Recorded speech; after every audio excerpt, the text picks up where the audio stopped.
A visiting card, a charism's path. Maria Teresa Rosillo.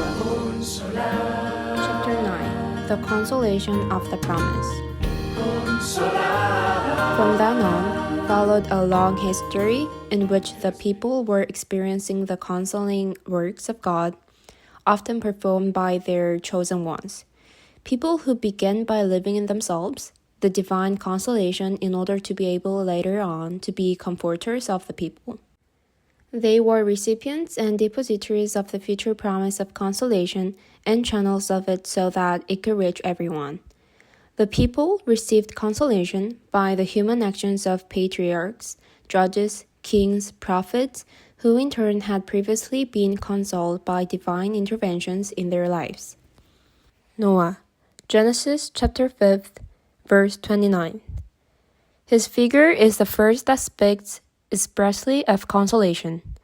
When that child was born, at the time of imposing his name, Lamech, his father thought and said, "We will call him Noah because he will console us in the hard toil and suffering of our hands."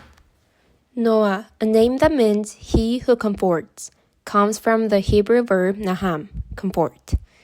Noah received his name because of the job he would do. His life was a great act of the consolation of God. He built the ark. He resumed life after the flood. God blessed him and established a covenant with him. Noah, as second Adam, as a figure of Jesus Christ. The book of Ben Sirach summarizes the biblical history, at the heart of which lies a trajectory of the promise. It is like the personalized vision of how God was unfolding his consoling work, making the people feel his consolation through human instruments. Abraham, the father of faith, the initiator of the history of Israel. He was a protagonist of the great movement of God's consolation towards humanity. His life was complex, plagued by suffering, contradiction, frustration, and endless struggles, at the end of which the greatness of God always prevails, of God who puts his assertive signature, his solution where there was none. The birth of Isaac was the culmination of the consolation for Abraham. Elderly, with a barren wife older than him, it was impossible to dream of offspring, but the son arrived, Isaac, son of the promise and transmitter of consolation. His story is intertwined with those of his father and Jacob his son.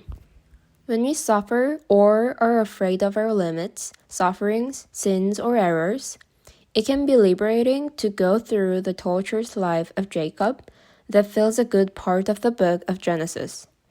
Despite his deception, fraud, and weakness, God protected and comforted him in many different ways throughout his life.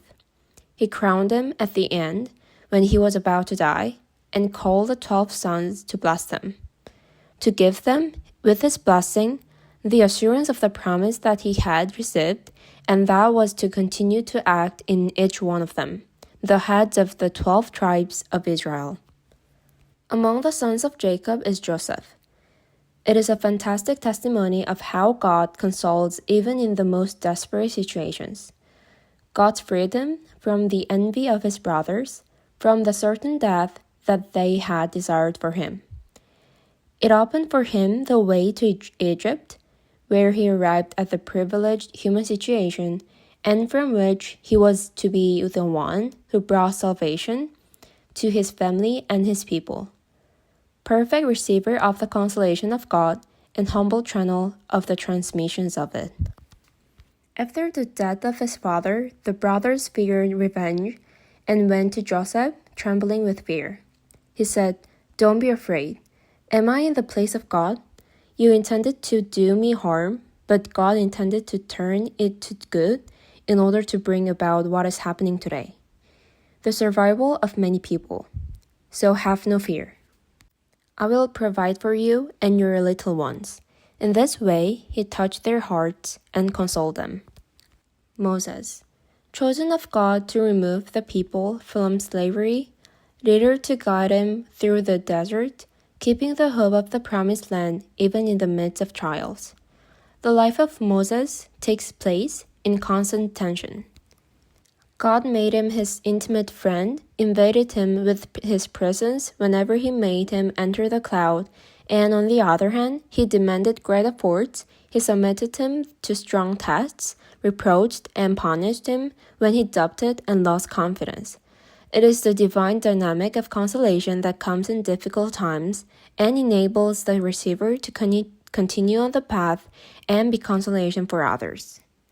We could continue a long list. Aaron, Joshua, Samuel, David, Ezekiel, the prophets. All of them had the experience of passing from personal distress in extreme situation to the unsuspected experience of the new state of consolation that prepared them to be comforters of their people. In their stories, the wide range of contents that the divine actions of consolation can encompass is displayed. God sometimes comforts through material elements, sometimes he does it through spiritual elements. In both cases, consolation always leads the human being to live a step, from slavery to freedom, from uncertain nomadic life to fertile and safe on land, war and enmity to peace and friendly pacts, from poverty to abundance, from barren condition to fertility, from ignorance to knowledge, from sadness to joy and songs of joy, from drought to floating streams and rivers of clear water, from weakness to tireless strength, from inaccessible desert and mountains to wide and open roads, from cities in ruins and destructions to new constructions. Useless, prefabricated idols to the eternal God who knows, accompanies, and protects always. When prophets talk about consolation, they are dealing with everything that makes the human being happy, everything that helps him grow as a person, everything that makes him happy and efficient, everything that brings him closer to the measure of his total maturity, everything that makes peaceful and open societies habitable for all, able to maintain external relations of complementarity. In short, everything that makes man back to God's first plan, when he gave him the earth and put into his hands a great project of universal development. Consolad.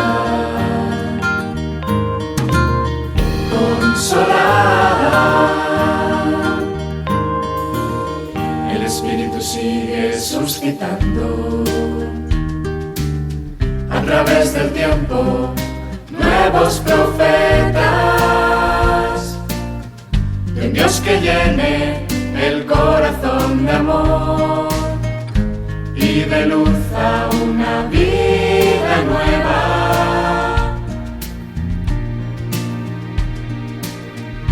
Es llamada a adentrarnos en el misterio, a renovar nuestro ser consolación, a descubrir nuevos horizontes en nuestro servicio a Dios y a los hombres. Es un hoy, es un mañana, esperanza y certeza. Es un don, un compromiso, un reto, una promesa. Consolad. Es un hoy, es un mañana, Consolad. Esperanza y certeza. Consolad. Es un don, un compromiso, un reto, una promesa. Nuestro ser, consolación.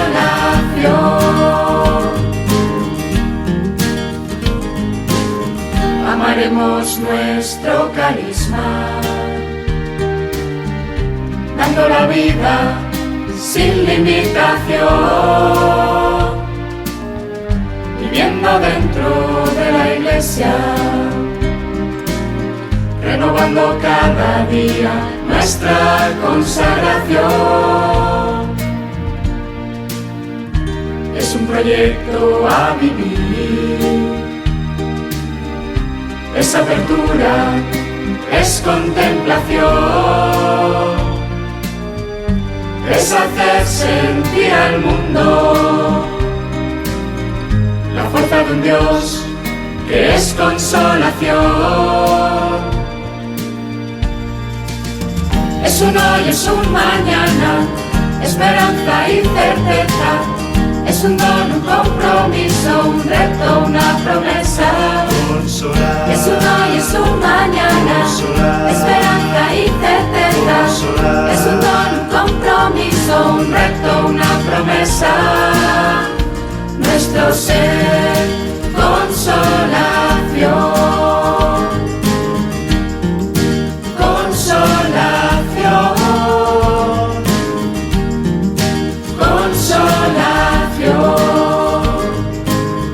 El Espíritu sigue suscitando.